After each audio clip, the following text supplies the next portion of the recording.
আল্লাহ তাআলা দরবারে শুকরিয়া আদায় করছি, আল্লাহ আমাদেরকে এই মাহফিলে উপস্থিত হওয়ার তৌফিক দান করেছেন বলি আলহামদুলিল্লাহ। পবিত্র কোরআনের 3 জায়গা থেকে 3টি আয়াতে কারিমা তেলাওয়াত করেছি। এক আয়াতে আল্লাহ তাআলা শুআইব আলাইহিস সালাতু ওয়াস সালামের 1 কন্যার ব্যাপারে আলোচনা করেছেন। মুসা আলাইহিস সালাম যখন মিশর থেকে মাদিয়ানে চলে গেলেন, সেখানে গিয়ে দেখলেন 2জন মেয়ে তাদের পশু নিয়ে দাঁড়িয়ে আছে, পানি পান করাতে পারছে না। ফাসাকা লাহুমা, মুসা আলাইহিস সালাতু ওয়াস সালাম তাদের হয়ে তাদের পশুগুলোকে পানি পান করায় দিলেন। বাড়িতে আসার পর বাবা জিজ্ঞাসা করলেন, আজকে এত তাড়াতাড়ি আসলা? তো বললেন, একজন আমাদের হয়ে পানি পান করিয়ে দিয়েছেন। শুআইব নবী বললেন, যাও তাকে গিয়ে সংবাদ দিবা, আমার কাছে দেখা করার জন্য পারিশ্রমিক দিতে হবে। আল্লাহ তাআলা বলেন, ফাজাআতহু ইহদাহুমা তামশি আলা ইস্তিহইয়া। শুআইব নবীর 2 কন্যার একজন লজ্জাবনত অবস্থায় মুসা নবীর কাছে আসলেন, খুব লজ্জাশীল হয়ে নিজেকে পর্দাবৃত করে লজ্জাশীলতার সাথে মুসা আলাইহিস সালাতু ওয়াস সালামের কাছে আসলেন। তো এসে বললেন, ক্বালাত ইন্না আবি ইয়াদউকা লিয়াজজিয়াকা আজরা মা সাকাইতা লানা। আমার আব্বা আপনাকে ডাকছেন। ইকু দিয়েন না ভাই, ইকু দিয়েন না, ইকু বন্ধ করে দেবেন। আমার আব্বা আপনাকে ডাকছেন, পানির পান করাইছেন, এটার পারিশ্রমিক দেওয়ার জন্য আব্বা আপনাকে ডেকেছেন। এখানে আমি যে বিষয়টা বলা সেটা হলো, লজ্জাবনত অবস্থায় গেলেন মুসা নবীর কাছে।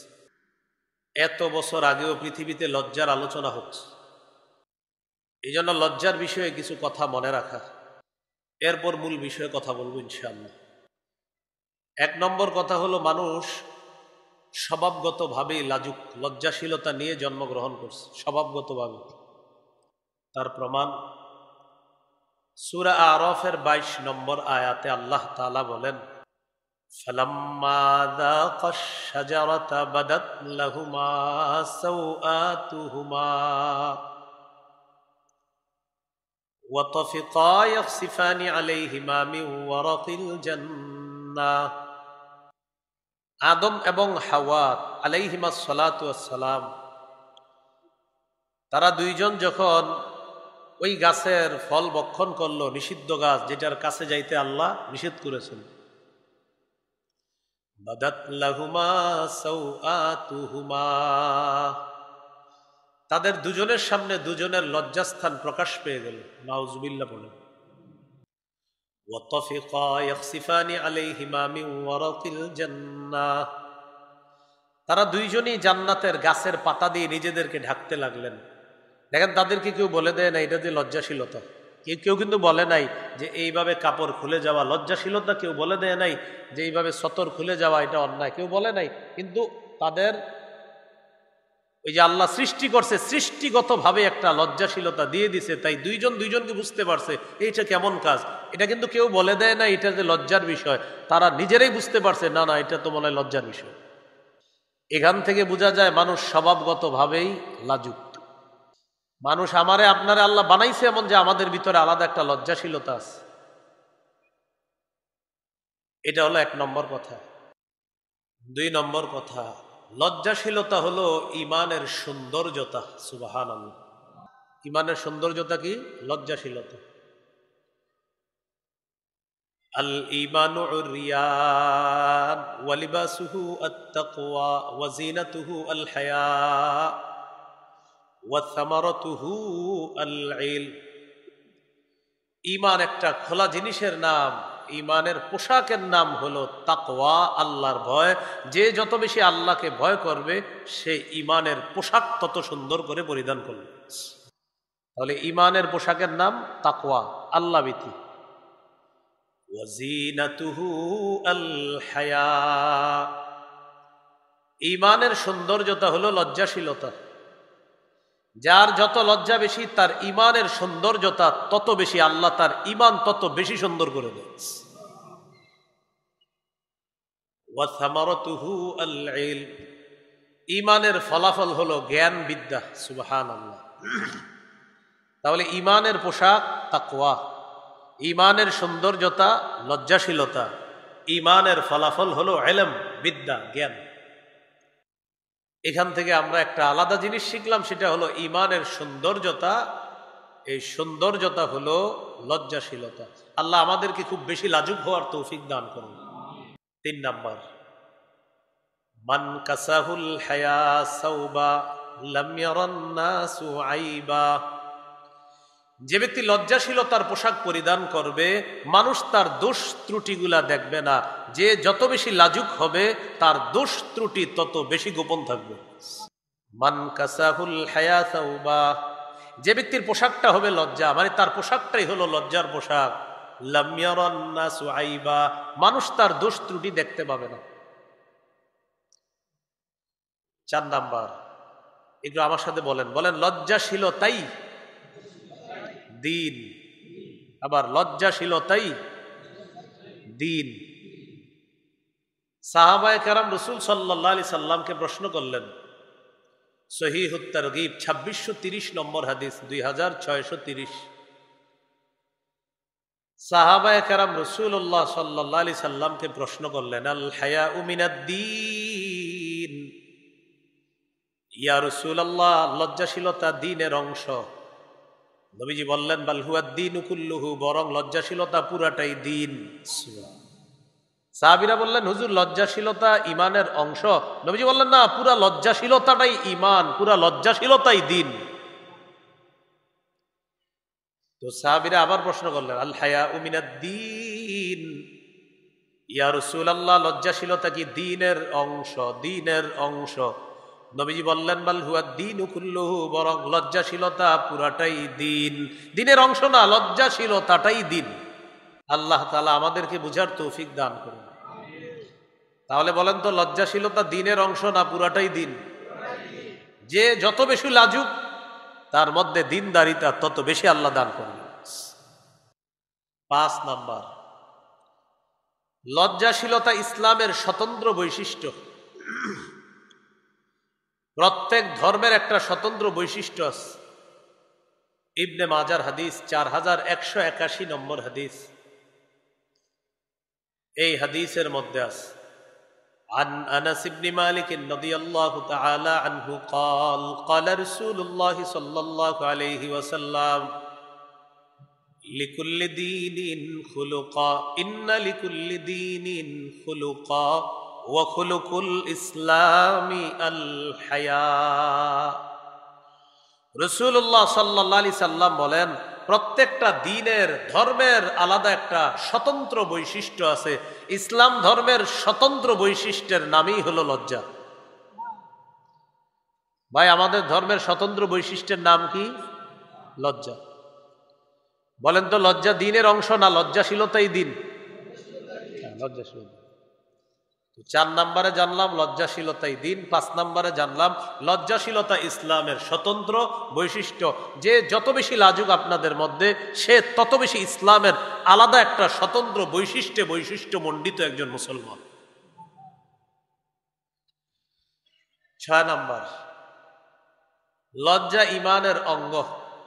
আগে গেছে লজ্জা কি দ্বীনের অঙ্গ, নবীজি বললেন না, লজ্জাশীলতাই দ্বীন। আর এখানে আসলে লজ্জা ঈমানের অঙ্গ। সহিহ মুসলিমের হাদিস 59 নম্বর হাদিস আর বুখারীর 9 নম্বর হাদিস। সহিহ মুসলিমের 59 আর সহিহ বুখারীর 9 নম্বর হাদিস। قال رسول الله صلى الله عليه وسلم الإيمان بضع وسبعون أو بضع وستون شعبة فأفضلها قول لا إله إلا الله وأدناها إماطة الأذى عن الطريق والحياء شعبة من الإيمان। রাসূলুল্লাহ সাল্লাল্লাহু আলাইহি সাল্লাম বলেন, ঈমানের 70-এর অধিক শাখা আছে। ঈমানের 70-এর অধিক শাখা আছে। فأفضلها قول لا إله إلا الله, ঈমানের সর্বশ্রেষ্ঠ শাখা হলো লা ইলাহা ইল্লাল্লাহ ওয়া আদনাহা ইমাতাতুল আদা আনিত তরিক। ঈমানের সর্বনিম্ন শাখা হলো রাস্তা থেকে কষ্টদায়ক বস্তু সরায়া দেওয়া। তাও এটা কম ফজিলতের কাজ না। আপনি আবার ভাইবেন না যে ঈমানের নিম্ন শাখা, থুর এটা করবো না। বুখারীর অন্য হাদিসে আছে, রাসূলুল্লাহ সাল্লাল্লাহু আলাইহি সাল্লাম বলেন, কোনো ব্যক্তি যদি রাস্তা থেকে কষ্টদায়ক বস্তু সরায়া দেয় এই নিয়তে, আমার কোনো মুমিন ভাই যেন কষ্ট না পায়, আল্লাহ তার আগের সব গুনাহ মাফ করে দেয়। এটা ছোট করে দেখার কোনো সুযোগ নাই। ওয়াল হায়াউ শু'বাতুম মিনাল ঈমান। রাসূলুল্লাহ সাল্লাল্লাহু আলাইহি সাল্লাম বলেন, লজ্জাশীলতা এটা ঈমানের অঙ্গ। লজ্জাশীলতা ঈমানের অঙ্গ। অঙ্গ না থাকলে তাকে আমরা বলি পঙ্গু। অঙ্গ না থাকলে কি বলি?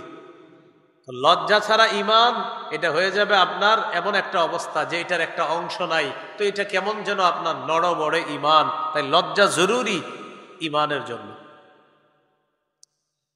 গেল ৬ নম্বর কথা। ৭ নম্বর, আমার আঙ্গুল দুইটার দিকে তাকান। এই দুইটা কি আলাদা আছে না মিলে আছে?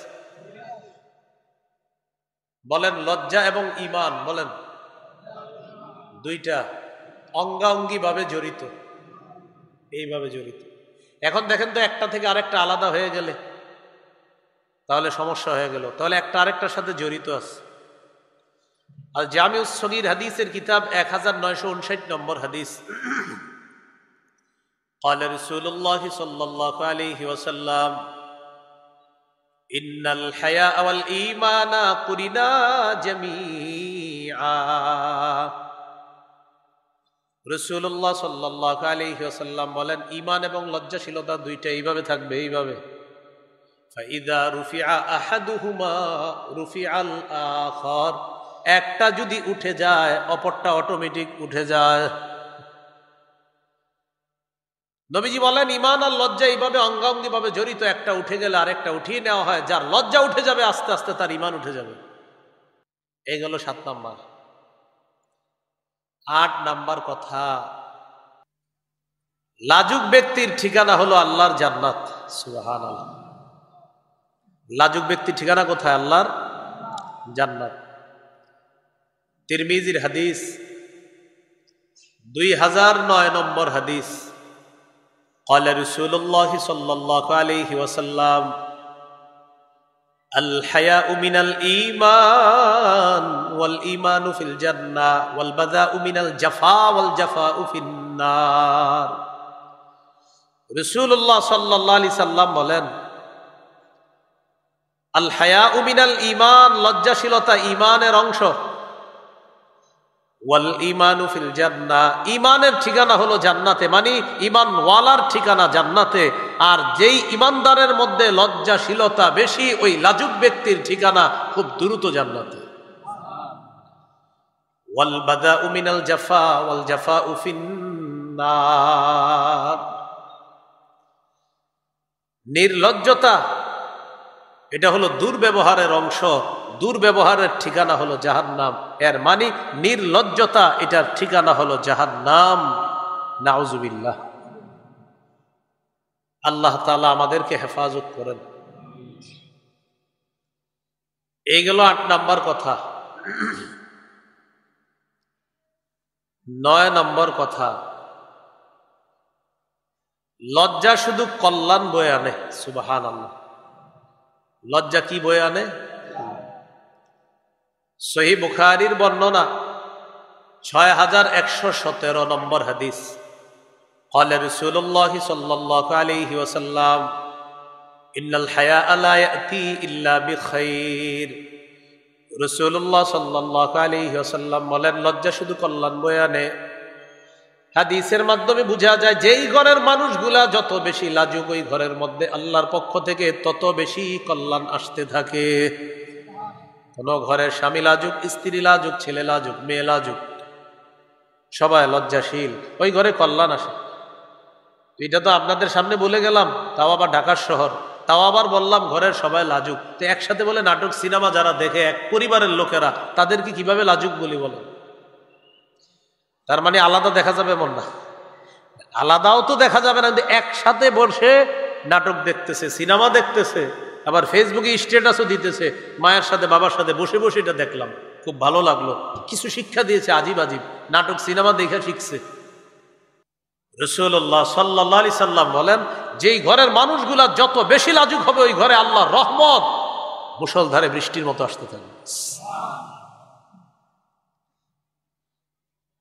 এই হাদিসের মধ্যে আছে ইন্না মিনাল হায়াই ওয়াকারা, ইন্না মিনাল হায়াই সাকিনা। লজ্জার মধ্যে রয়েছে গাম্ভীর্যতা, লজ্জার মধ্যে রয়েছে সাকিনা, প্রশান্তি। লজ্জার মধ্যে রয়েছে গাম্ভীর্যতা, লজ্জার মধ্যে রয়েছে সাকিনা, প্রশান্তি। যার যত বেশি লজ্জা, ওই মানুষটাকে আল্লাহ আসমান থেকে তত বেশি সাকিনা আর প্রশান্তি অবতীর্ণ করে দেয়। লজ্জার মধ্যে গাম্ভীর্যতা আছে, লজ্জার মধ্যে সাকিনা আছে, প্রশান্তি আছে। এই হলো 9 নাম্বার। তাহলে লজ্জা কি বয়ে আনে? কল্যাণ। 10 নাম্বার, সব নবী তার উম্মতকে একটা কথা বলছে, তো এই কথাটা আমাদের নবীও বলছে, তো এটা কথাটা কি গুরুত্ব কম না অনেক বেশি? তো সেটা কি আপনাদের সামনে আমি বলবো? সহিহ বুখারীর বর্ণনা 6120 নম্বর হাদিস। عن عبد الله بن مسعود رضي الله تعالى عنه عن النبي صلى الله عليه وسلم قال إن مما أدرك الناس من كلام النبوة الأولى إن مما أدرك الناس من كلام النبوة الأولى। মানুষ অতীতের সমস্ত নবীদের থেকে একটা বিষয় পেয়েছে। সব নবীরা তার জাতিকে একটা কথা বলেছে, ইদা লাম তাস্তাহি ফাসনা মা শিতা। তোমার লজ্জা না থাকলে তোমার যা মন চায় তুমি তা করো। কি বলছে? তোমার লজ্জা না থাকলে তোমার যা মন চায় তুমি তা করো। সব নবী তার জাতিকে এই কথা বলছে যে লজ্জা না থাকলে তোমার যা মন চায় তুমি তা করতে পারো। 11 নাম্বার, লাজুক ব্যক্তিকে আল্লাহ ভালোবাসে। সুবহানাল্লাহ। লাজুক ব্যক্তিকে কে ভালোবাসে? আল্লাহ। আল জামিউস সগীর হাদিসের কিতাবে, কিতাবের 1662 নম্বর হাদিসের বর্ণনা। قال رسول الله صلى الله عليه وسلم, রাসূলুল্লাহ সাল্লাল্লাহু আলাইহি সাল্লাম বলেন, যে ব্যক্তি লজ্জাশীল এই ব্যক্তিকে আল্লাহ ভালোবাসেন। বাকি হাদিসটা পুরাটাই এইভাবে, ইন্নাল্লাহা ইযা আনআমা আলা আবদিন নি'মাতান ইউহিব্বু আইয়ারা আসারান নি'মাতি আলাইহি। আল্লাহ যখন কোনো বান্দাকে নেয়ামত দান করেন, আল্লাহ পছন্দ করেন এই নেয়ামতের নিদর্শনটা তার শরীরে যেন দেখা যায়, এটা আল্লাহ দেখতে পছন্দ করেন। আল্লাহ যখন কোনো বান্দাকে নেয়ামত দান করেন, নেয়ামতের নিদর্শনটা তার মধ্যে দেখতে এটা আল্লাহ পছন্দ করেন। ওয়ায়াকরাহুল বুসা ওয়াত তাবাউসা। অভাব অনটন প্রকাশ করাটা আল্লাহ অপছন্দ করেন। অভাব অনটন, দীনতা প্রকাশ করা আল্লাহ অপছন্দ করেন। ওয়ায়ুবগিদুল মুলহিফা ওয়ায়ুবগিদুস সাইলাল মুলহিফা। নাছুর বান্দা হয়ে যে ব্যক্তি বারবার চায় দেন দেন দেন দেন, নাছুর বান্দা হয়ে বারবার চায়, তাকে আল্লাহ ঘৃণা করেন। নাছুর বান্দা হয়ে যে চায় তাকে আল্লাহ ঘৃণা করেন। ওয়ায়ুহিব্বুল হাইয়াল আফিফাল মুতাআফফিফা। যে ব্যক্তি লজ্জার কারণে আরেকজনের কাছে হাত পাততে পারে না, এই লাজুক মানুষটাকে আল্লাহ ভালোবাসেন। তাহলে অভাব অনটন প্রকাশ করা আল্লাহ ঘৃণা করেন, নেয়ামত দেখা আল্লাহ পছন্দ করেন। যে ব্যক্তি নাছুর বান্দা হয়ে আল্লাহর মানুষের কাছে চায়, তাকে আল্লাহ ঘৃণা করে। নাছুর বান্দা একজনের কাছে চাইতেছেন, দিবে না, না না দেন দেন, দিতে হবে, পুরা গাড়ির ভাঙা ফেলবেন ঘুষি দিয়ে, দেন। ওয়ায়ুবগিজুল সাইলাল মুলহিফা। এই নাছুর বান্দা হয়ে যে ভিক্ষা করে তাকে আল্লাহ ঘৃণা করেন। গরিব মানুষ ভিক্ষা করবে ঠিক আছে, নাছুর বান্দা একদম পুরা, কিছু কিছু ফ্লাইওভারে দেখা যায় আপনার পা ধরে পড়ে আছে আর যাইতে দেন আপনি। এটা একটা চক্র আপনার পিছিয়ে লাগাইয়া দেয় কিছু বাচ্চাদের, যে জামা ধরে বসে থাকবেন। তো এটা তো অন্যায়, আপনার কাজ আছে, আপনার জরুরি অফিসে যেতে হবে, এইভাবে আপনার ধরে রাখবেন। বলছি না যে তাদেরকে ভিক্ষাটা দেওয়া খারাপ না, গরিব মানুষ ভিক্ষা তো অবশ্যই দিতে হবে, দান করতে হবে, কিন্তু এই যে এইভাবে আপনার জামা ধরে ফালায় রাখছেন আর যাইতে দিব না, এটা তো ঠিক না। ওয়ায়ুহিব্বুল হাইয়াল আফিফাল মুতাআফফিফা, যেই ব্যক্তি লজ্জার কারণে আরেকজনের কাছে চাইতে পারে না, আল্লাহ তাআলা এই লাজুককে পছন্দ করেন, তাকে আল্লাহ ভালোবাসেন। এইগুলো 11 নাম্বার। 12 নাম্বার কথা, যেই জিনিসের মধ্যে যত বেশি লজ্জাশীলতা ওই জিনিসের সৌন্দর্যতা আল্লাহ তত বাড়ায় দেয়। বুঝা শুনে সুবহানাল্লাহ বললেন, ওই জিনিসের সৌন্দর্যতা কি করে আল্লাহ। তো যেই নারী যত বেশি পোশাক পরবে তার সৌন্দর্যতা আল্লাহ তত বাড়াবে। হ্যাঁ, কারণ একজন নারী তিনি লাজুক হবে, তার পোশাক যত বেশি হবে, তিনি যত বেশি নিজেকে আবৃত করে রাখবে, তার সৌন্দর্যতা মান মর্যাদা আল্লাহ তত বাড়াবে। তিরমিজির হাদিস। বাংলাদেশ স্বাধীন হয়েছে কত সালে? 1900, মানে ওই আগেরটা আর কি, এটা তো পরে। আর তিরমিজির হাদিসটা হলো 1974। কত হাদিস নাম্বার? 1974, মানে 1974, যাতে মনে রাখতে পারেন এই জন্য মিলায় বললাম। قال رسول الله صلى الله عليه وسلم ما كان الفحش في شيء إلا شانا وما كان الحياء في شيء إلا زانا। নবীজি বলেন, কোন জিনিসের মধ্যে যখন অশ্লীলতা থাকে ওই জিনিসের কদর্যতা ময়লা আরো আল্লাহ বাড়ায়া দেয়। যেই জিনিসের মধ্যে অশ্লীলতা যত বেশি তুই জিনিসের ময়লা তত বাড়ে। অশ্লীলতা বেশি, এটার কদর্যতা, এটার ময়লা এটা বাড়তে থাকবে। ওয়ামা কানাল হায়াউ ফি শাইইন ইল্লা জানা, আর যার মধ্যে যত বেশি লজ্জাশীলতা তার সৌন্দর্যতা আল্লাহ বাড়ায়া দেয়। অনেক সুন্দর মানুষ দেখতে সারা রাত গুনাহ করে, দেখবেন তাদের চেহারার মধ্যে তাকাইলে মায়া লাগে না, আবার কালো মানুষটা নামাজ পড়ে দেখলে ভালো লাগে। কেন বলেন? কালো মানুষ তারা দেখলে ভালো লাগতেছে আপনার, যে একটা সুন্দর মানুষ এর আপনি দেখতেই পারতেছেন না। কেন? কারণ একজনে গুনাহের মধ্যে লিপ্ত আছে, তাই তাকে আপনি ভালো কোনো কারণে আপনার তার ভালো লাগতেছে না আপনাকে। একটা মানুষ কালো মানুষ, এই বেচারা লাজুক মানুষ সুন্দর হয়ে চলে, নিচের দিকে নজর রাখে, 5 ওয়াক্ত নামাজ পড়ে, তাকে দেখলে আপনার ভালো লাগে।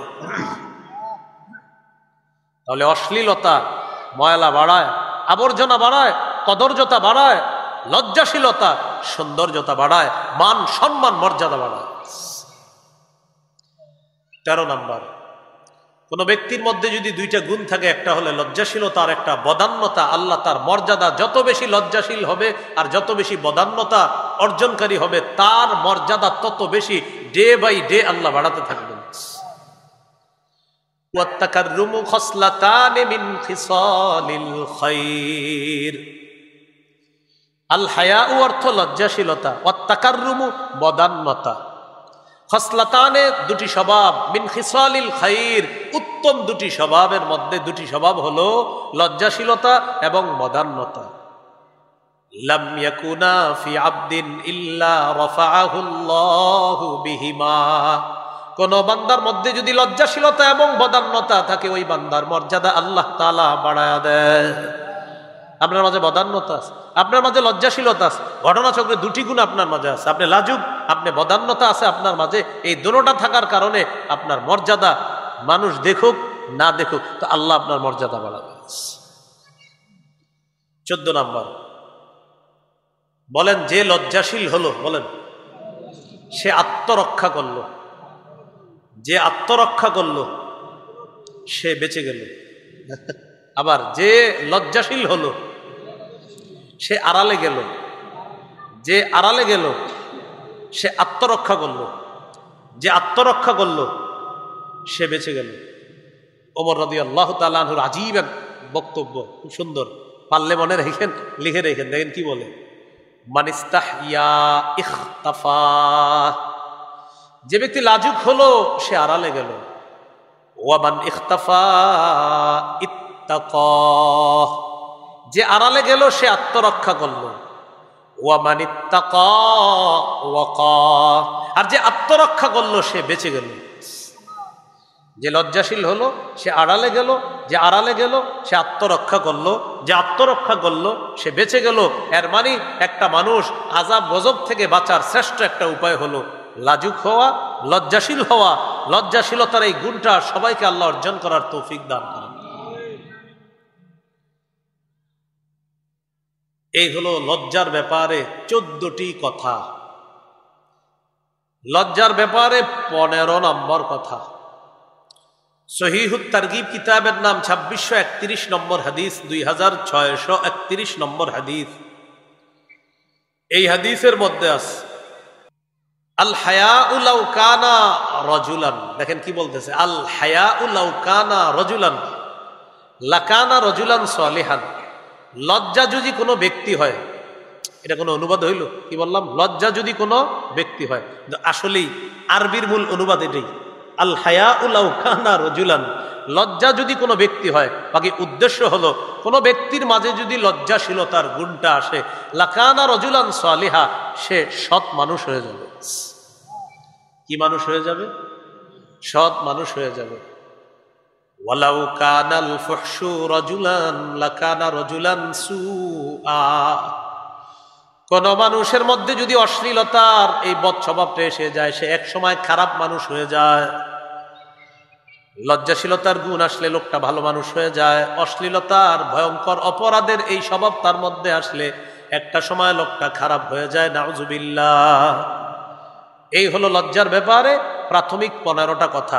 এটা হলো আজকের আলোচনার ভূমিকা। এখন আমি মূল আলোচনাটা করব, খুব মন দিয়ে শুনেন কিন্তু। তাহলে মুসা নবীর কাছে শোয়েব নবীর 2 মেয়ের এক মেয়ে গেছে লজ্জাবনত অবস্থায়। আমরা আমাদের সতর ঢেকে রাখা, এটা অন্যতম একটা লজ্জাশীলতা। ছেলেরা হাফ প্যান্ট না পরা, বরং ফুল প্যান্ট পরা, এটা লজ্জাশীলতা। হাফ প্যান্ট পরাটা এটা নির্লজ্জতা, এটা বেহায়াপনা। কি পরা? Half pant. এই ব্যাপারে পোশাকের নীতিমালা আল্লাহ দিয়েছেন। এখন থেকে আলোচনাটা মন দিয়ে শুনুন। সূরা আরাফের 26 নম্বর আয়াতে আল্লাহ তাআলা বলেন, ইয়া বানি আদম কদ আনজালনা আলাইকুম লিবাসাই ইউয়ারি সাওআতিকুম ওয়ারিশা। হে আদম সন্তান, আমি তোমাদেরকে পোশাক দিলাম, যে পোশাক তোমাদের সতর ঢেকে রাখবে এবং তোমাদের সৌন্দর্যতার কারণ। ওয়ালিবাসুত তাকওয়া যালিকা খায়র। তাকওয়ার পোশাক সর্বোত্তম পোশাক। আল্লাহ তাআলা বললেন, এমন পোশাক দিলাম যে পোশাক তোমাদের সতর ঢেকে রাখবে। তাহলে সতর ঢেকে রাখবে। এরপর আল্লাহ বলেন ওয়ারিশা, সৌন্দর্যতার জন্য। এর মানে সতর ঢেকে রাখে এমন পোশাক পরিধান করাটাই সৌন্দর্যতা। এখন আপনি রান দেখাইলেন, আপনি আপনার হাঁটু দেখায় হাফ প্যান্ট পরলেন আর ভাবলেন এটা একটা ফ্যাশন। না, এটা সৌন্দর্যতা না, এটা বেহায়াপনা, এটা অশ্লীলতা। এটার নাম সৌন্দর্যতা না।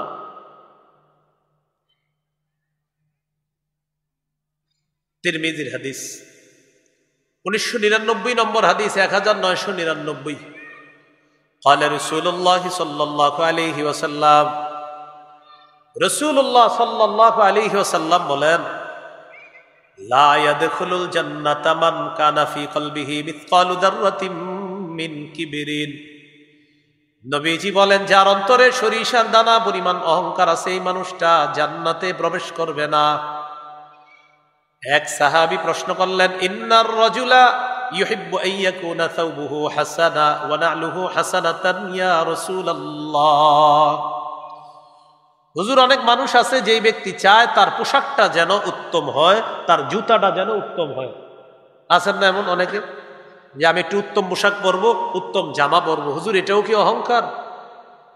فقال رسول الله صلى الله عليه وسلم, ইন্নাল্লাহা জামিলুন ইউহিব্বুল জামাল। কেউ যদি উত্তম পোশাক পরে আর উত্তম জুতা পরে, নিজেকে পরিপাটি রাখে আর ঢিলে ঢালা একটু পোশাক যদি সে উত্তম পোশাক পরে, এটা অহংকার হবে না, এটা হবে সৌন্দর্যতা। আল্লাহ সুন্দর, সৌন্দর্যতাকে আল্লাহ ভালোবাসেন। তাহলে হাদিস থেকে কি শিখলাম? একটু উত্তম জুতা যদি পরেন, একটু উত্তম পোশাক পরেন, এটা কোনো গুনাহ হবে না, এটা অহংকার হবে না, যদি অহংকারের নিয়ত না থাকে। তাহলে অহংকার কাকে বলে? হাদিসের শেষে নবীজি বলেন, আল কিবরু বাতরুল হাক্কি ওয়া গামতুন নাস। অহংকার হলো সত্যকে অস্বীকার করা, মানুষকে ছোট করে দেখা, এটা হলো অহংকার। অহংকার হলো সত্যকে অস্বীকার করা, মানুষকে ছোট করে দেখা। পোশাক মৌলিকভাবে 3 প্রকার। এখন থেকে একটু আমার সাথে বলতে হবে, বলেন কয় প্রকার? বলেন ওয়াজিব, মুস্তাহাব, হারাম। এবার আপনারা বলেন।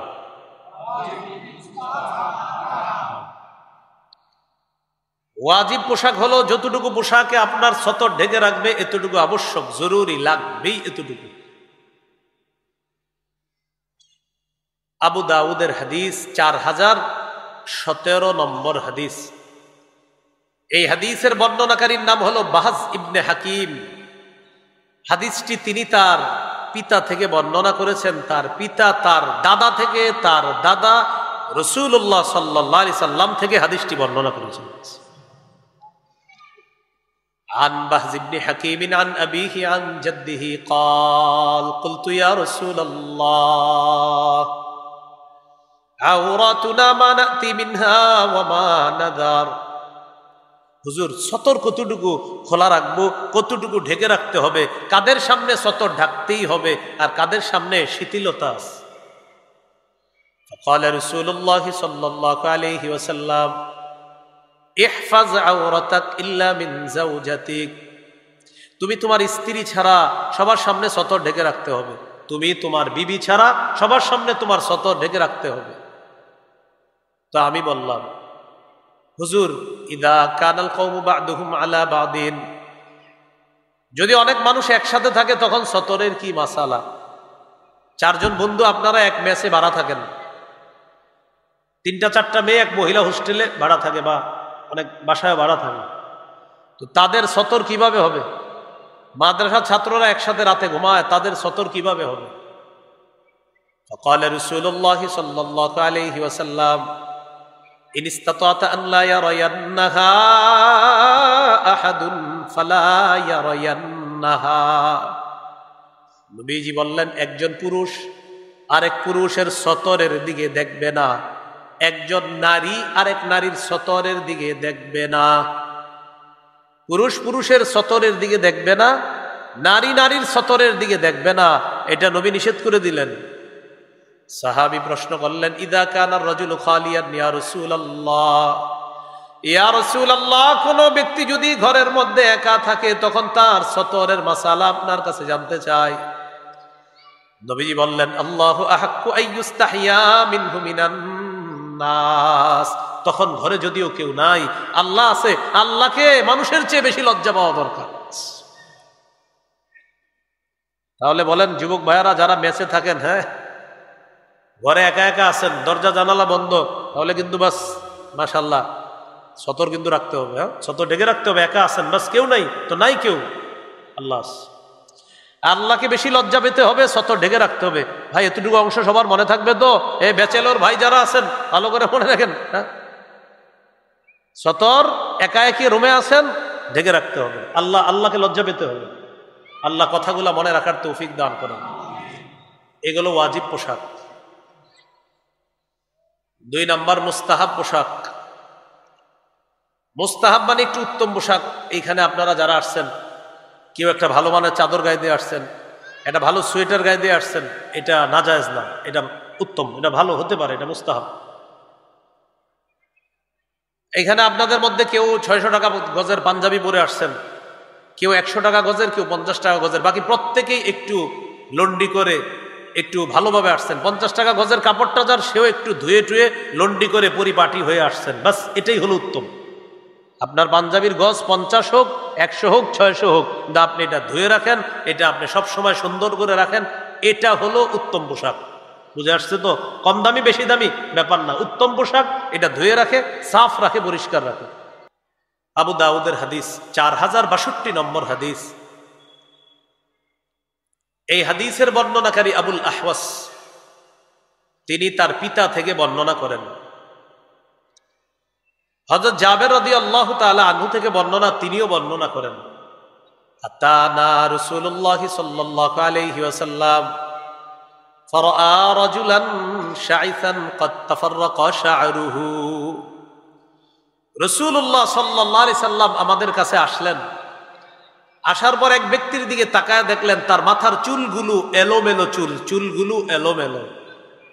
فقال رسول الله صلى الله عليه وسلم أما هذا يجد ما يسكن به شعرا।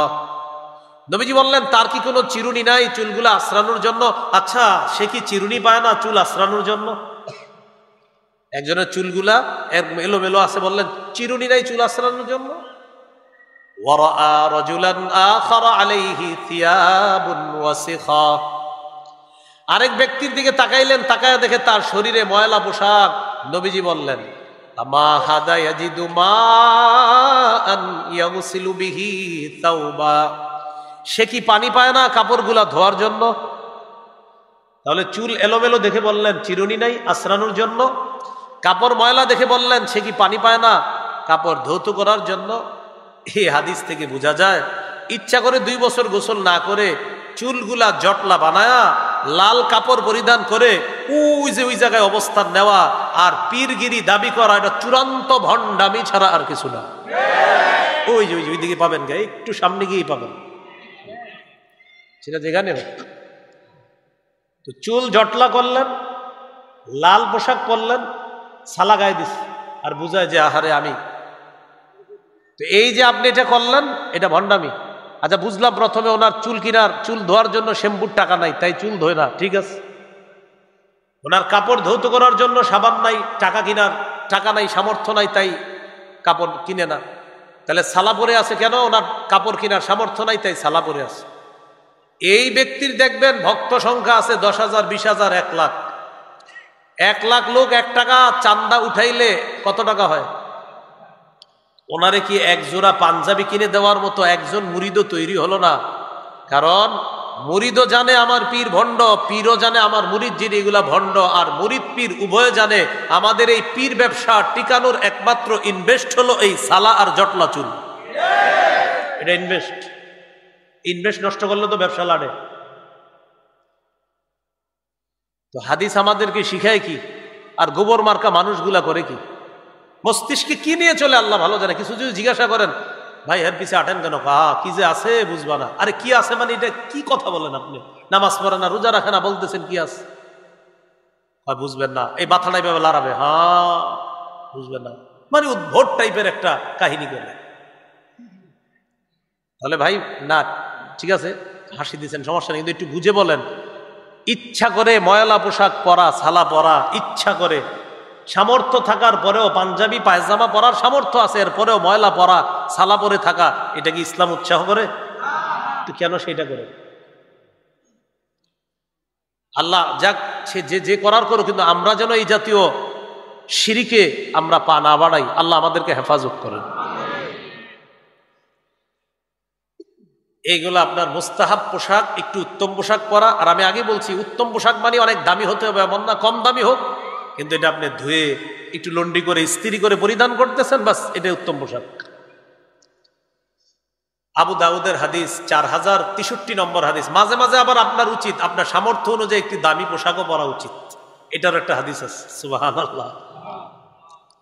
এক সাহাবী রাসূল সাল্লাল্লাহু আলাইহি সাল্লামের কাছে গেছে, তো তিনি বলেন, আতাইতুন নবিয়্য সাল্লাল্লাহু আলাইহি ওয়াসাল্লাম ফি থাউবিন দুনিন। আমি নরমাল পোশাকে আল্লাহ নবীর কাছে গেলাম, একটা নিম্নমানের পোশাক পরে আল্লাহ নবীর কাছে গেলাম। নবীজি আমাকে বললেন, আলা কামালুন, তোমার সম্পদ আসেনি? সাহাবী বললেন, জি হুজুর আছে। নবীজি বললেন, মিন আইয়িল মাল, কোন ধরনের সম্পদ আছে? সাহাবী জবাব দিলেন, কদ আতানি আল্লাহু মিনাল ইবিলি ওয়াল গানামি ওয়াল খাইলি ওয়ার রাকিক। আল্লাহ তাআলা আমাকে ওট দিয়েছে, মেষ, দুম্বা, ঘোড়া দিয়েছে। আল্লাহ আমাকে দাস দাসী দিয়েছে, আমার যথেষ্ট সম্পদ আছে। নবীজি বললেন, এত সম্পদ তো এই নিম্নমানের পোশাক পরছো কেন? তোমার এত সম্পদ, তুমি এই পোশাক পরছো কেন? ইযা আতাকাল্লাহু মালা ফালইউরা আথারু নি'মাতিল্লাহি আলাইকা ওয়া কারামাতি। আল্লাহ যখন তোমাকে সম্পদ দিয়েছেন, তোমার উচিত আল্লাহর এই নিয়ামতের নিদর্শন যেন তোমার শরীরে দেখা যায়, এটা আল্লাহ দেখতে পছন্দ করে। তো মনে রাখতে হবে, এই পোশাকের উদ্দেশ্য হবে আমার রবকে দেখানো, যে আল্লাহ আপনি আমার নিয়ামত দিয়েছেন, এই জন্য একটু শুকরিয়া আদায় স্বরূপ আমি জুমার দিনে আজকে একটু উত্তম পোশাক পরলাম, এটা আল্লাহ পছন্দ করে। মুখে আয়েশা বলল, জুমার দিনে উত্তম পোশাক পরা, এটাও হাদিস আছে। ইবনে মাজার 1056 নম্বর হাদিস। হাদিসের বর্ণনাকারী আয়েশা সিদ্দিকা রাদিয়াল্লাহু তাআলা আনহার বর্ণনা, তিনি বলেন, আন্নান নবী সাল্লাল্লাহু আলাইহি ওয়াসাল্লাম খাতাবান নাস ইয়াউমাল জুমআহ, রাসূলুল্লাহ সাল্লাল্লাহু আলাইহি সাল্লাম জুমার নামাজের দিন সাহাবীদের উদ্দেশ্যে ভাষণ দিতেছিলেন। ফারাআ আলাইহিম থিয়াবান নিমার, ভাষণ দিতেছে, একদল সাহাবীদের দিকে তাকায়া দেখে তাদের শরীরে কাজের পোশাক। কিসের পোশাক? যেই পোশাক পরে কাজ করে ওই পোশাক তাদের শরীরে। فقال رسول الله صلى الله عليه وسلم ما على احدكم ان وجد ساعة ان يتخذ ثوبين لجمعة سوى ثوبي مهنته। শোনো, তোমাদের যাদের সামর্থ্য আছে তারা জুমার নামাজের দিনের জন্য 2 জোড়া উত্তম পোশাক সংগ্রহে রাখবা। কাজের পোশাকটা খুইলা ওই 2 জোড়া পোশাক পরে জুমার সালাতে আসবা। যাদের সামর্থ্য আছে তারা আলাদা 2টা পোশাক রাখবা, কাজের পোশাকটা খুলে ওই উত্তম 2টা পোশাক পরে জুমার সালাতে আসবা। হাদিস থেকে বোঝা যায় জুমার নামাজ, ঈদের নামাজ, বিশেষ এই সালাতগুলা যখন আমরা পড়ব অথবা আমরা নামাজই যখন নরমাল পড়ি তখন একটু উত্তম পোশাক পরে নামাজে যাওয়ার চেষ্টা করব। বলেন ইনশাআল্লাহ। আর নামাজের সময় যে উত্তম পোশাক পরবেন এটা কোরআনে আছে, সূরা আরাফের 31 নম্বর আয়াতে আছে, ইয়া বানি আদামা খুযু যিনাতাকুম ইনদা কুল্লি মসজিদ। হে আদম সন্তান, প্রত্যেক নামাজের সময় বেশভূষা ধারণ করো, একটু সুন্দর পোশাকে নামাজে যাও। আল্লাহ তাআলা আমাদেরকে কথাগুলা বুঝে শুনে আমল করার তৌফিক দান করেন। মনে আসেনি পোশাক কয় প্রকার? ওয়াজিব, মুস্তাহাব, 3 নাম্বার হারাম। 3 নাম্বার কি? এই হারাম পোশাকটার সম্পর্ক হবে ওই লজ্জাশীল পোশাকের সাথে আলোচনা। হারাম পোশাকের ক্ষেত্রে 6টা জিনিস মনে রাখা। পুরুষ রেশমের পোশাক পরবে না, 2 নাম্বার। পুরুষ নারীর পোশাক পরবে না, 3 নাম্বার। নারী পুরুষের পোশাক পরবে না, 4 নাম্বার। অহংকারের পোশাক পরবে না, 5 নাম্বার। বিধর্মীদের পোশাক পরবে না, 6 নাম্বার।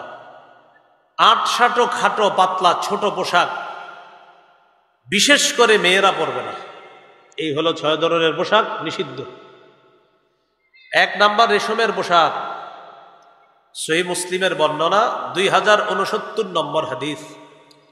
قال رسول الله صلى الله عليه وسلم لا تلبسوا الحرير فإنه من لبسه في الدنيا لم يلبسه في الآخرة।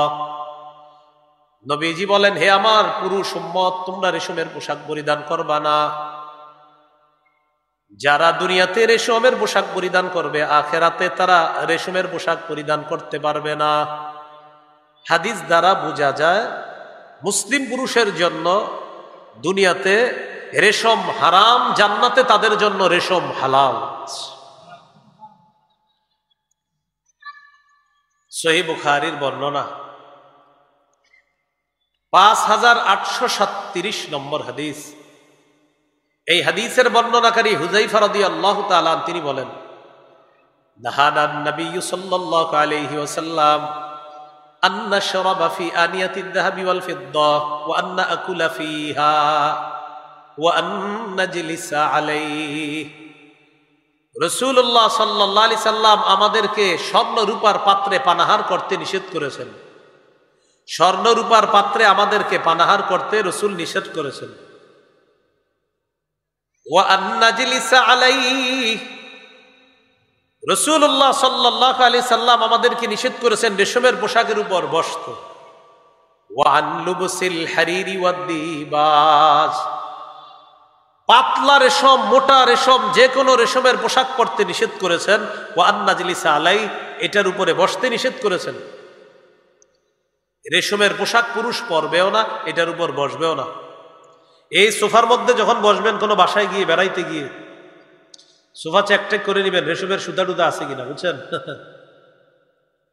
যদি থাকে আর কি আছে, যাই এটা এমনি রাখতেছি, মানে আছে কিনা এরকম সন্দেহ করতেছি না আমি। হ্যাঁ, রেশমের পোশাক যদি সুতা থাকে এটা আপনি হেলান দিবেন না পুরুষরা, এটা নারীদেরকে দিবেন। নারীরা ওই বালিশে হেলান দিবে, মেয়েরা হেলান দিবে, আপনি না। এই সোফা টোফা চেক করে নেবেন কৌশলে, এগুলার মধ্যে রেশম ঢুকাইয়া দেয়, পুরুষ যেন এটার উপরে বসে। সিল্কের পাঞ্জাবি যারা পরেন, এই সিল্কের পাঞ্জাবিতে রেশমের সুতা কৌশলে ঢুকিয়ে দেওয়ার সম্ভাবনা আছে, যেন আপনি এই হারাম পোশাক পরে মসজিদে গিয়ে নামাজ পড়েন। এটা একটা অপকৌশল। এই জন্য সিল্কের পোশাক যারা পরেন সতর্কর সাথে পরবেন। মানে সিল্কটা বুঝে শুনে কিনবেন, সিল্ক কেনার আগে বুঝে শুনে কিনবেন, জেনে কোনো ঝামেলা হইতে পারে কিনা।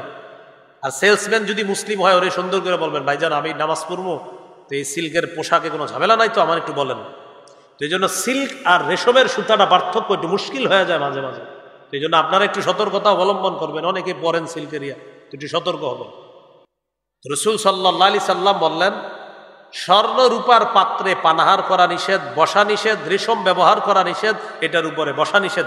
কোনো যুক্তি খুঁজবো না, আমার নবী বলেছেন, বাস আমরা মেনে নিয়েছি, আখিরাতের জন্য রেখে দিয়েছি। সহিহ বুখারীর বর্ণনা 5633 নম্বর হাদিস। এই হাদিসের মধ্যে আছে, ক্বালা রাসূলুল্লাহ সাল্লাল্লাহু আলাইহি ওয়াসাল্লাম, লা তাশরাবু ফি আনিয়াতিদ যাহাবি ওয়াল ফিদ্দাতি, তোমরা স্বর্ণ রূপার পাত্রে পানাহার করবা না। ওয়ালা তালবাসুল হারিরা, রেশমের পোশাক পরবা না। ফাইন্নাহা লাহুম ওয়া লাকুম ফিল আখিরাহ, নবীজি বলেন বিধর্মী পুরুষের জন্য দুনিয়াতে রেশম, আর তোমরা যারা মুসলিম পুরুষ তোমাদের জন্য আখিরাতে রেশম। সুবহানাল্লাহ। তাহলে বিধর্মী পুরুষের জন্য দুনিয়াতে রেশম, আর মুসলিম পুরুষের জন্য আখিরাতে রেশম। মনে থাকবেন ইনশাআল্লাহ। এইগুলো আপনার 1 নাম্বার। পুরুষ রেশমের পোশাক পরবে না। এখানে একটা মাসালা, নারীরা রেশমের পোশাক পরিধান করা, ব্যবহার করা জায়েজ আছে। সহিহ মুসলিমের হাদিস 2071 নম্বর হাদিস। এই হাদিসের বর্ণনাকারী আলী রাদিয়াল্লাহু তাআলা তিনি বলেন, উহদিয়াত লি রাসূলিল্লাহি সাল্লাল্লাহু আলাইহি ওয়াসাল্লাম হুল্লাতুন সিয়ারা, রাসূলুল্লাহ সাল্লাল্লাহু আলাইহি সাল্লামের কাছে একটা রেশমের কাপড় হাদিয়া আসছে। ফাবাআসা বিহা ইলাইয়া, আলী রাদিয়াল্লাহু তাআলা আনহু বলেন, এই রেশমের কাপড়টা নবীজি আমার কাছে পাঠায়া দিস। ফালাবিসতুহা, আমি এটা পরিধান করলাম, এটা ব্যবহার করলাম। কে বলে? হযরত আলী। মানে নবীজির পাঠাইছে রেশম, তো চিন্তা করছে নবী যেহেতু পাঠাইছে একটু পরি, তো পরে নবীজির কাছে গেছে। যাওয়ার পরে নবীজির চেহারা মোবারকের দিকে তাকায় দেখে সর্বনাশ হয়ে গেছে ঘটনা। রাগ করছে, কঠিন রাগ করছে। হযরত আলী বলেন, ফাআরাফতুল গাদাবা ফি ওয়াজহিহি, নবীজির চেহারা মোবারকের মধ্যে রাগের স্পষ্ট ছাপ দেখতে পেয়ে বুঝতে পারলাম ঘটনা খারাপ, নবীজিটা পছন্দ করে নাই আমি যে রেশম পরিধান করছি। রাসূলুল্লাহ সাল্লাল্লাহু আলাইহি সাল্লাম আমাকে বললেন, ইন্নী লাম আবআস বিহা ইলাইকা লিতালবাসাহা, ইন্নামা বাআসতু বিহা ইলাইকা লিতুশাক্কিকাহা খুমরান বাইনান নিসা। আলী, এটা আমি তোমার কাছে তুমি পরিধান করার জন্য পাঠাই নাই, এটা পাঠিয়েছি এটা টুকরা টুকরা করে ওড়না বানায়া তোমার পরিবারের নারীদেরকে দিবা, তারা পরিধান করবে, তারা ব্যবহার করবে, এই জন্য পাঠিয়েছি, আর তুমি শুরু করছো ব্যবহার। তো হযরত আলী রাদিয়াল্লাহু তাআলা আনহু অন্য বর্ণনায় বলেন, বুখারীর 5840 নম্বর হাদিসে আবার আছে, ফাশাক্কাকতুহা বাইনান নিসা, আমি এটা টুকরা করে ওড়না বানিয়ে নারীদেরকে দিলাম ব্যবহার করার জন্য। এখান থেকে বোঝা যায় মেয়েরা রেশমের পোশাক এটা জায়েজ আছে, রেশমের কাপড় পরিধান জায়েজ আছে। রাসূলুল্লাহ সাল্লাল্লাহু আলাইহি ওয়াসাল্লামের সাহাবীকে বললেন, এটা দিয়েছি তুমি এটা নারীদের মাঝে দিবা, তারা যেন ওড়না হিসাবে ব্যবহার করে। তো আমি এটা টুকরা টুকরা করে নারীদের মাঝে দিলাম ওড়না হিসাবে ব্যবহার করার জন্য। তাহলে 6 ধরনের পোশাকের একটা জানলাম নিষিদ্ধ পোশাক, রেশম পুরুষের জন্য হারাম। 2, পুরুষ নারীর পোশাক পরবে না। 3, নারী পুরুষের পোশাক পরবে না। লাআনা রাসূলুল্লাহ সাল্লাল্লাহু আলাইহি ওয়াসাল্লাম আর-রাজুলা ইয়ালবাসু লিবসাতাল মারআ ওয়াল মারআতা তালবাসু লিবসাতার রাজুল, ওই পুরুষকে আল্লাহ রাসূল অভিশাপ দেয় যেই পুরুষ নারীর পোশাক পরিধান করে। যেই নারী পুরুষের পোশাক পরে তাকে আল্লাহ রাসূল অভিশাপ দেন। লাআনা রাসূলুল্লাহ সাল্লাল্লাহু আলাইহি ওয়াসাল্লাম আল মুতাশাব্বিহিনা মিনার রিজালি বিন নিসা ওয়াল মুতাশাব্বিহাতি মিনান নিসাই বির রিজাল, যেই পুরুষ নারীর রূপ ধারণ করে আর যেই নারী পুরুষের রূপ ধারণ করে তাদেরকে আল্লাহ রাসূল অভিশাপ দিয়েছেন। লাআনা রাসূলুল্লাহ সাল্লাল্লাহু আলাইহি ওয়াসাল্লাম আল মুখান্নাতিনা মিনার রিজাল ওয়াল মুতারাজ্জিলাতি মিনান নিসা। এটার অনুবাদটা সবাই মিলে করি, চলেন বলেন। পুরুষ বেশি নারীকে, নারী বেশি পুরুষকে। রাসূলুল্লাহ সাল্লাল্লাহু আলাইহি সাল্লাম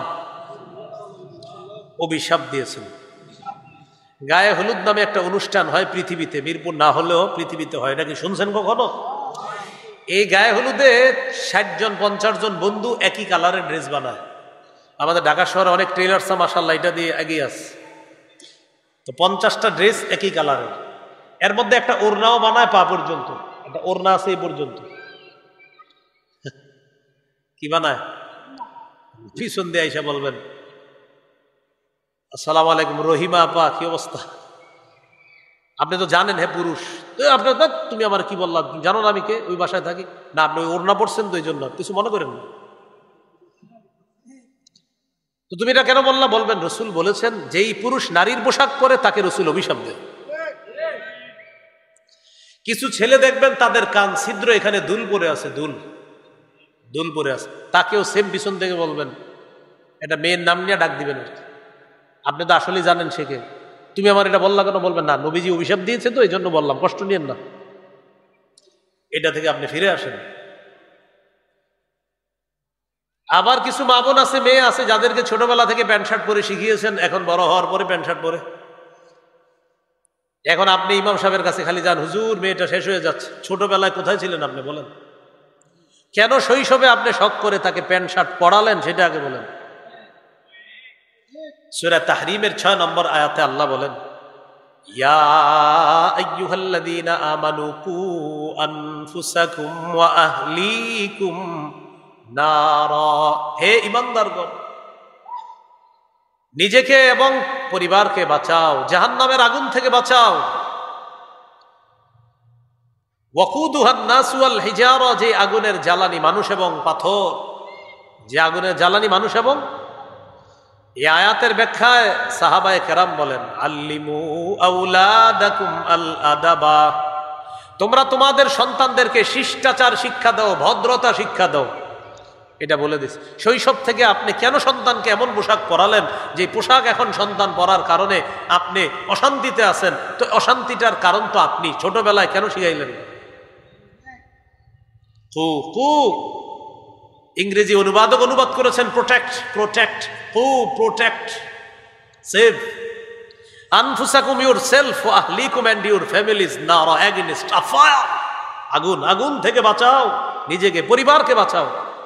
ফায়ার বলছে, ফায়ার, নারকে ফায়ার বলছে, সরাসরি বলতেছে আগুন থেকে বাঁচাও। আপনি কেন বাঁচালেন? আপনি অভিভাবক হিসেবে দায়িত্বশীল ছিলেন, করেননি। এই জন্য সহিহ বুখারীর বর্ণনা, রাসূলুল্লাহ সাল্লাল্লাহু আলাইহি সাল্লাম বলেন, কুল্লুকুম রাইন ওয়া কুল্লুকুম মাসউলুন আন রাইয়াতিহি, তোমরা সবাই দায়িত্বশীল, প্রত্যেককে তার অধীনস্থে যারা আছে, তার অধীনে যারা আছে তাদের ব্যাপারে জিজ্ঞাসা করা হবে। আল্লাহ আমাদেরকে বুঝার তৌফিক দান করেন। তাহলে পুরুষ নারীর পোশাক পরবে না, নারী পুরুষের পোশাক পরবে না, এলো ৩ নাম্বার। ৪, অহংকারের পোশাক পরা নিষেধ। قال رسول الله صلى الله عليه وسلم من لبس ثوب شهرة ألبسه الله يوم القيامة ثوب مذلة। কোন ব্যক্তি যদি প্রসিদ্ধির পোশাক পরে, খ্যাতির পোশাক পরে, নাম কামের পোশাক পরে, আল্লাহ তাআলা কিয়ামতের ময়দানে তাকে লাঞ্ছনার পোশাক পরায়া দিবেন। খ্যাতির পোশাক, তাহলে আল্লাহ তাকে লাঞ্ছনার পোশাক পরিয়ে দিবেন। ৫ নাম্বার, বিধর্মীদের পোশাক যে পরবে নিষেধ। আব্দুল্লাহ ইবনে আমর ইবনুল আস রাদিয়াল্লাহু তাআলা আনহুম, তার থেকে বর্ণনা, রাআ আলাইয়া রাসূলুল্লাহ সাল্লাল্লাহু আলাইহি ওয়াসাল্লাম সাওবাইনি মুআসফারাইন, নবীজি আমার উপর 2টা রঙিন পোশাক দেখছে, যে রংগুলা সুন্দর ছিল না, ইসলামী রং ছিল না। আমাকে নবী বললেন, এইগুলা কি পরছো? হাদিহি মিন থিয়াবিল কুফার, এগুলা কাফেরদের পোশাক, ফালা তালবাসহা, এগুলা পরবা না। হলো তো কাফেরদের পোশাক খুলতে বলেছেন, বিধর্মীদের পোশাক।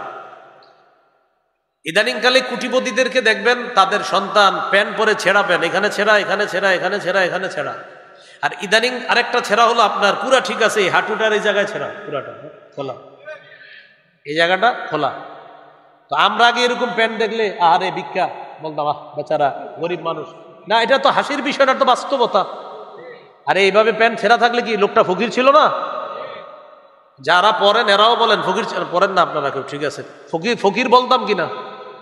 তো ছেঁড়া প্যান্ট পরলে সে কি ফকির? তো এখন ছেঁড়া প্যান্ট যদি কেউ পরে, তো এই যে কোয়ার্টার ইমাম সাহেব মুফতি মাওলানা হাফেজ কারি ইয়াহিয়া নুমানি সাহেবরে বলবো, আপনি জুমার দিন চান্দা উঠাইয়া ওই ছেলেরে প্যান্ট কেনার ব্যবস্থা করেন। কারণ তার বাবার সব কেনার সামর্থ্য ছিল, শুধু এই ছেঁড়া প্যান্টটা সে একটা ভালো প্যান্ট কিনে দিতে পারে না এই সন্তানকে, তাই আপনি এটা ব্যবস্থা করতে হবে। কেন আপনি সন্তানকে কেন এই প্যান্ট কিনে দিলেন? আর আপনার কথা আমার মানতে হবে যে এটা ফ্যাশন, মানে আপনি যা বলবেন সেটা আমি মেনে নিতে হবে। কেন? আসেন আমার সামনে বসেন, আইসা প্রমাণ করেন এটা ফ্যাশন। সেটা কোন কোন আলোকে প্রমাণ করবেন? আপনি যে বিদ্যার আলোকে বলেন, ইনশাল্লাহ ওই বিদ্যা দিয়ে আপনার সাথে কথা বলবো। আসেন, কেন বলেন এটা ফ্যাশন? আপনি কোন আলোকে এটা ফ্যাশন বলেন? কেন বলবেন এটা ফ্যাশন? ভারতের কোন সুপারস্টার, আমেরিকার কোন সুপারস্টার কালকে সালা পড়ুক, আমাদের দেশের কিছু যুবক কালকে ঠিক সালা পড়বে আর বলবে এটা ফ্যাশন। কেন? মানে আপনি যা বলবেন এটা আমার মেনে নিতে হবে। কেন মেনে নিতে হবে? তো বলতেছে এটা বুঝবেন না। বুঝবেন না মানে আপনি ভাবছেন কি আপনার লাইনে আমি পড়ি নাই, সেজন্য তো বললাম ওই লাইনে আমিও পড়ছি। তো আসেন আমারে বুঝান। আপনি শেষমেশ বলবে আসলে আপনারা তো বিজ্ঞান বুঝেন না। মানে এটার লগে বিজ্ঞানের কি সম্পর্ক? কি বুঝেন না? ওলামায়ে কেরামের সাথে যখন কথা বলে কেউ পারে না, বিশেষ করে তখন শেষ একটা ডায়লগ দেয়, আপনারা তো বিজ্ঞান বুঝেন না। এটা সর্বশেষ ডায়লগ। মানে হ্যাঁ, সেরা প্যান্ট পরবে এটা আপনি মানতে হবে, এটাই বিজ্ঞান, এটাই সায়েন্স। ছেঁড়া প্যান্ট পরবে ব্যাস, এটা মানতে হবে আপনার যে ভাই এটাই ফ্যাশন। তুমি এটা মানো, না মানলে তুমি বুঝো না কিছু। এটা বিধর্মীদের পোশাক, এ পোশাক করা যাবে না।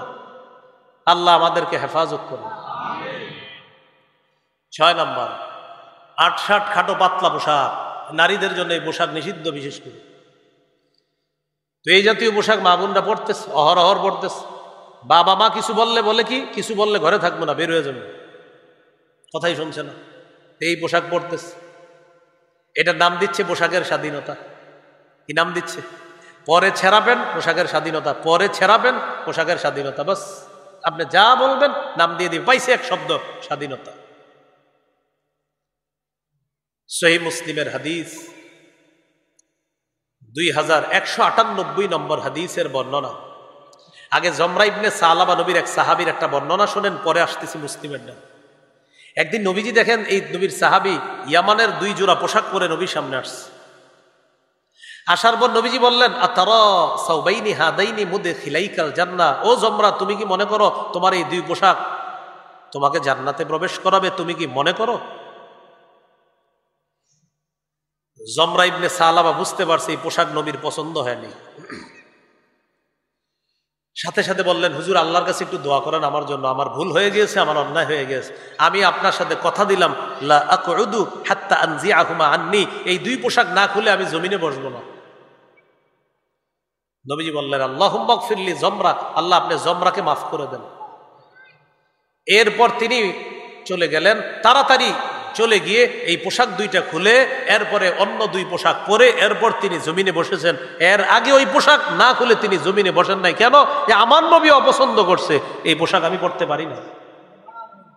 তো ভাই আমারে বলেন, আমরা তো নবীর উম্মত, নবীকে আমিও ভালোবাসি, আশা করি সবাই বলবেন হুজুর আমরাও ভালোবাসি।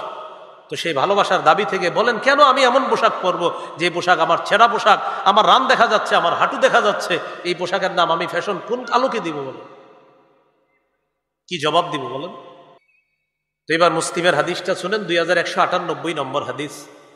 قال رسول الله صلى الله عليه وسلم صنفان من اهل النار لم ارهما। নবীজি বলেন 2 শ্রেণীর জাহান্নামী যাদেরকে আমি দেখি না। 1 নাম্বার, কওমুন মাহুম সিয়াতুন কাযনাবিল বাকর ইয়াদরিবুনা বিহান নাস। 1 নাম্বার এমন সম্প্রদায় যাদের সাথে গরুর লেজের মতো লাঠি আছে, এই লাঠি দিয়ে মানুষের উপর জুলুম করে, নির্যাতন করে। এরা হলো 1 নাম্বার, এরা জালেম, এদের ঠিকানা জাহান্নাম। এই জাতীয় জালেমগুলা এদেরকে শুধু পাবেন কাদেরকে? এদেরকে পাবে নিরীহ মানুষগুলা যারা, তাদেরকে তারা শুধু মারবে আর ঘোষণা দিবে যে আতশবাজি ফুটাবে, ধরা খাইলে 1 মাসের জেল। ঘোষণা দেওয়ার পরেও তাদেরকে দেখবেন না কোনো বাসার সামনে দাঁড়ায় পাহারা দিচ্ছে। ঘোষণা দিচ্ছে। কারণ ওখানে কিছু বলতে গেলে অমুক এটা বলবে, তমুকে সেটা বলবে, পারে শুধু টুপি দাড়িওয়ালাদের সাথে পিটায় টিটায় বাসায় গিয়ে কয় আজকে হুজুর করে সাইজ করিস। সব বুঝবেন, ঠিক না? সবই বুঝবেন, খালি মরেন, সব বুঝে ফেলবেন। নবীজি বলেন এক শ্রেণী জালেম মানুষের উপর অত্যাচার করবে, জুলুম নির্যাতন নিরীহ মানুষের উপর করবে, এরা জাহান্নামী। নবী বলেন আমি দেখি না, এদেরকে তোমরা দেখবা। 2 নাম্বার, ওয়ানিসাউন কাসিয়াতুন আরিয়াতুন মাইলাতুম মুমিলাত। 2 নাম্বার এমন নারী যেই নারীরা পোশাক পরার পরেও উলঙ্গ। পোশাক পরার পরেও কি? এমন পোশাক, যে পোশাক পাতলা পোশাক, মা ইলাত নিজে অন্যের প্রতি আকৃষ্ট হয়, মুমি ইলাত অন্যকে নিজের প্রতি আকৃষ্ট করে, লা ইয়াদখুলুল জান্নাহ এরা জান্নাতে প্রবেশ করবে না, ওয়ালা ইয়াজিদনা রিহাহা এরা জান্নাতের ঘ্রাণও পাবে না। মাইকের আওয়াজে আমার অনেক বোনেরা, মা বোনরা আপনার বয়ানটা শুনছেন, আমি সত্যি বলছি আপনি আল্লাহ রসুলের একজন উম্মত। রসুল সাল্লাল্লাহু আলাইহি সাল্লাম বলে দিয়েছেন এই পাতলা পোশাক এটা আপনার পোশাক না, আপনি পর্দাবৃত হয়ে থাকা এটাই হলো আপনার সৌন্দর্যতা, এটা আপনার পোশাক। মা বোনরা মনে রাখবেন সবচেয়ে দামি জিনিসগুলা গোপন থাকে। এই আসমান জমিনের সবচেয়ে দামি আল্লাহ, তাই আল্লাহ গোপন, আল্লাহকে দেখি না। এই জন্য মা বোনরা মনে রাখবেন দামি যত বেশি হয় এটা গোপনে থাকে। রাস্তায় যাই, দোকানে গিয়ে স্যাম্পল দেখি, বলি ভাই এই জাতীয় সোয়েটার কত দাম?